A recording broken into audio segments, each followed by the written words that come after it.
यहाँ उस बालक का जन्म हो गया जिस बालक की रक्षा कन्हैया ने गर्भ में जाकर की थी। और महाराज वह बालक तो ब्राह्मणों का आशीर्वाद प्राप्त किया और चारों तरफ निहारने लगा कि वो कहां है जिसने मेरी गर्भ में जाकर रक्षा की थी।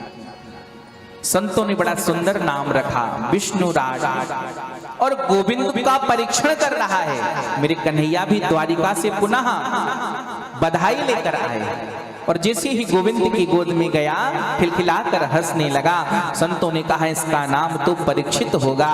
इसने चारों तरफ यह परीक्षण किया कि मेरी रक्षा करने वाला पालनहार कहाँ है। आशीर्वाद दिया कन्हैया ने, और इधर परीक्षित बड़े हो रहे हैं, इधर कन्हैया अर्जुन को लेकर द्वारिका चले गए। बहुत दिनों तक द्वारिका में रहे अर्जुन।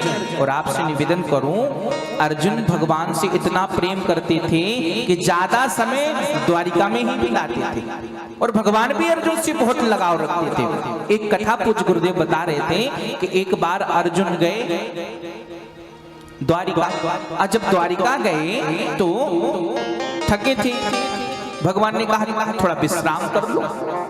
जब तक प्रसाद तैयार हो रहा है, और अर्जुन विश्राम करने लगे। महाराज इधर प्रसाद तैयार हुआ, गोविंद बैठ गए और रुक्मणी मैया से कहा जाओ अर्जुन को बुला कर लाओ। अब महाराज रुक्मणी मैया जैसे गई तो क्या देखती हैं कि अर्जुन तो सो रहे हैं, लेकिन उनके रोम रोम से जय श्री कृष्ण जय श्री कृष्ण जय श्री कृष्ण की ध्वनि आ रही है। महाराज जैसे ही मैया ने इतना भाव भरा दृश्य देखा, वो भी मगन हो गई। भगवान तो बैठे हैं भोजन की थाली लिए, बोले इतनी देर हो गई ये लौट कर नहीं आई। भगवान ने कहा सत्यभामा जी को आप भी जाओ। सत्यभामा जी गई तो क्या देखती हैं कि नारद जी पधारे हैं, और नारद जी अर्जुन जी के इस भाव को देखकर वीणा बजाने लगे, कीर्तन करने लगे। सत्यभामा जी गई तो नृत्य करने लगी। भगवान ने कहा जिसको बुलाने के लिए भेजता हूं वही लौट कर नहीं आता। कन्हैया ने कहा मैं खुद जाकर देखूंगा। जैसे ही गोविंद पहुंचे तो क्या देखते हैं कि वहां तो अर्जुन के रोम रोम से भगवान कृष्ण कृष्ण नाम निकल रहा है, और सत्यभामा जी सुंदर नृत्य कर रही है, नारद जी वीणा बजा रहे हैं, माता सुंदर भगवान के कीर्तन में विभोर हो रही हैं। अर्जुन के चरणों तरफ बैठ गए मेरे कन्हैया, और कन्हैया की आंखों से भाव भरे अश्रु प्रकट हो गए। और जैसे ही अश्रु अर्जुन के चरणों पर गिरे, अर्जुन तो छटपटा कर उठे, अरे गोविंद आप मेरे चरणों की तरफ बैठे हो, कन्हैया आप मुझे पाप का भागी बनाओगे। अर्जुन के आंखों से भी करुणा रूपी आंसू प्रकट हो गए। भगवान ने हृदय से लगा लिया। अर्जुन दुनिया कहती है कि भगवान अर्जुन से इतना प्रेम क्यों करते हैं।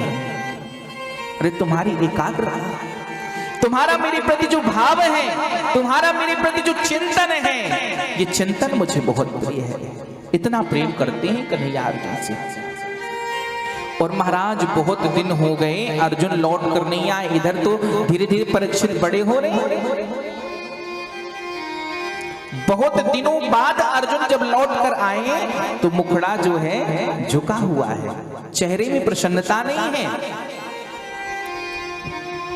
देखा युधिष्ठिर जी ने, अरे अर्जुन जब तू द्वारिका से आता था तो तेरा चेहरा खिलखिलाता रहता था, और आते ही तो सुंदर खबर सुनाने लगता था, सुंदर अपनी मामी जी की, कन्हैया की सुंदर सब बातें बताता था। लेकिन आज तो दुखी है, क्या हुआ? तेरे से कोई अपराध हो गया है? गौ हत्या हो गई है, ब्राह्मण का अपराध हो गया है, या अगम्या नारी का तुमने संयोग कर लिया है? तेरे चेहरे में वो प्रसन्नता क्यों नहीं है? अर्जुन ने कहा प्रभु मेरे कन्हैया तो इस धराधाम से लीला करके गोलोक धाम चले गए। जैसे ही कुंती माता ने यह शब्द सुना धड़ाम से गिर गई और उनके प्राण पखेरु उड़ गए महाराज से। बोले अब तो मेरे कन्हैया ही नहीं रह गए तो हम क्या करेंगे यहाँ रहकर। पांडवों ने कहा अब जब हमारी रक्षा करने वाला हमारा गोविंद ही नहीं है तो हम भी रहकर क्या करेंगे।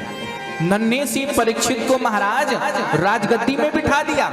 परीक्षित कहते हैं दादाजी मैं तो छोटा सा हूं, मैं कैसे राज करूंगा, मैं कैसे रहूंगा। पांडवों ने कहा चिंता मत करो, हमारे मंत्री हमारे सलाहकार तुम्हें सब ज्ञान देंगे, लेकिन तुम्हें मैं कुछ बातें बताता हूं, इन बातों को कभी मत भूलना। शरण में आए हुए शत्रु को भी एक बार माफ कर देना। कोई शत्रु भी यदि एक बार शरण में आ जाए ना तो उसे क्षमा कर देना। इस बात को याद रखना बेटा। संतों का, अतिथियों का कभी अपमान मत करना, उनका सत्कार करना सदैव, और आंखों के सामने कभी पाप होते मत देखना। ये बातें पांडवों ने राजा परीक्षित को बताई थी। और महाराज पांचों पांडवों, पांचाली सब स्वर्गारोहण कर गए। अब इधर तो परीक्षित धीरे धीरे बड़े हो रहे हैं और महाराज राजपाट की कार्यों में बचपन से ही कुशलता, अर्जुन जैसी एकाग्रता, युधिष्ठिर जैसे धर्मात्मा, नकुल सहदेव जैसी सुंदरता और भीम जैसे पौरुष बल, महाराज सुंदर से समस्त राज कार्यों को महाराज संभाल लिया। बड़े हो गए। जब परीक्षित बड़े हुए तो इनका सुंदर विवाह हो गया महाराज। और आपसे निवेदन करूं, विवाह क्यों होता है? विवाह इसलिए होता है कि पहले तुम ठाकुर जी की सेवा अकेले करते थे तो कुछ असुविधा हो जाती थी। अब दोनों जन मिलकर भगवान की सेवा करो महाराज, इसलिए विवाह होता है। और पत्नी का कर्तव्य है कि पति जब ठाकुर जी की सेवा के लिए स्नान करके आए तो सुंदर ठाकुर जी के स्थान पर चौका लगा दे, सुंदर भगवान के बर्तनों को धुल कर रख दे। ये पति देव आएंगे और भगवान की सेवा करेंगे, इसलिए विवाह होता है।